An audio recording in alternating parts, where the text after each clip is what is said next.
আসসালামু আলাইকুম সবাইকে আরএস কুকিং হাউসে স্বাগতম। আজকে আমি লটকে শুটকি ভুনা করব আমার পদ্ধতিতে। তো আশা করি সবাই শুরু থেকে শেষ পর্যন্ত ভিডিওটা দেখবেন। তো আমি প্রথমেই কয়েকটা লটকে শুটকিকে কেটে কেটে একেবারে ডিরেক্ট গরম পানিতে মানে বলকানা পানিতে ঢেলে একটু হালকা সিদ্ধ করে নিয়েছিলাম 1 মিনিটের মতো। তারপরে সেটাকে ভালো করে পরিষ্কার করে নিয়েছি। দেন সরিষার তেল অ্যাড করলাম। কী জন্য?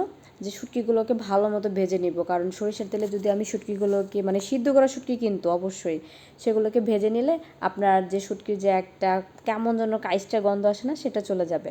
তো সেটা চলে যাওয়ার জন্য আমি শুটকিগুলোকে ভালোভাবে কড়া ভেজে নিলাম, তাও সরিষার তেল দিয়ে। আপনারা যে কোনো খাবার তেল দিয়ে ভেজে নিতে পারবেন, ব্যাপার না।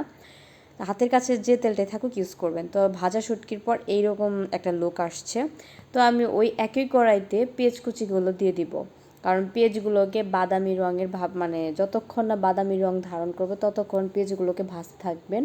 তো ভাজার এটা বলার একটাই কারণ, যত ভালো করে পেঁয়াজগুলোকে একটু ভেজে নেবেন, সেক্ষেত্রে পেস্টটা পরবর্তীতে আপনার গ্রেভি হবে। তো আমি রসুনগুলো যে কেটে রেখেছিলাম সেই রসুনগুলো একসাথে দিয়ে পেস্টটা ভালো করে ভেজে নিয়েছি।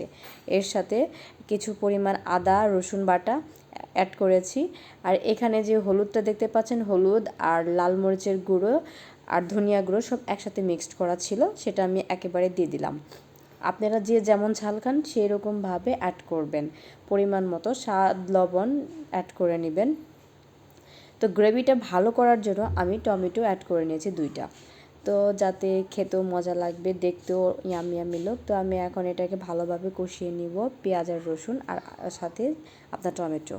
এটাকে মিনিমাম 15 মিনিট কষাবো। হালকা একটু পানি অ্যাড করে নিয়েছি, যাতে এটা একটা মাংসে যে রান্না করে যে একটা লুক আসে, ঠিক সেই রকম। এরপরে আমি ভাজা শুটকিগুলো দিয়ে দিলাম, কারণ শুটকিগুলো দিয়ে আমি এটাকে আবার আরেকবার কষাবো। এখানে কিছু পরিমাণ পানিও অ্যাড করে নিব। পানি অ্যাড করার পর এটাকে আমি একটা বলক আনবো, যে পর্যন্ত না আপনার যে তেলটা উপরে ভেসে আসে। তো লটকে শুটকির রেসিপি হাজার রকমের রয়েছে, যে যেভাবে খেতে পছন্দ করে সেভাবে খায়। এটা আমার একেবারে নিজের একটা মেক করা শুটকি ভুনার ভিডিও। তো এই যে দেখতে পাচ্ছেন শুটকিটাকে আমি পানি দেওয়ার পরে যে কষিয়ে নিয়েছিলাম সেটা। তো এটাকে আরেকটু ভালোভাবে জাল করে নেব, তার জন্য আরেকবার একটু পানি অ্যাড করে নেব। এই নিয়ে কিন্তু আমি পানি 3বার অ্যাড করলাম, মনে রাখবেন, ঠিক আছে? তো অল্প অল্প, বেশি পরিমাণ দিব না, কারণ শুটকি ভুনা তো ভুনা টাইপেরই ভালো লাগবে। তো আশা করি সবার শুরু থেকে শেষ পর্যন্ত এই লটকা শুটকি ভুনার রেসিপিটা ভালো লেগেছে।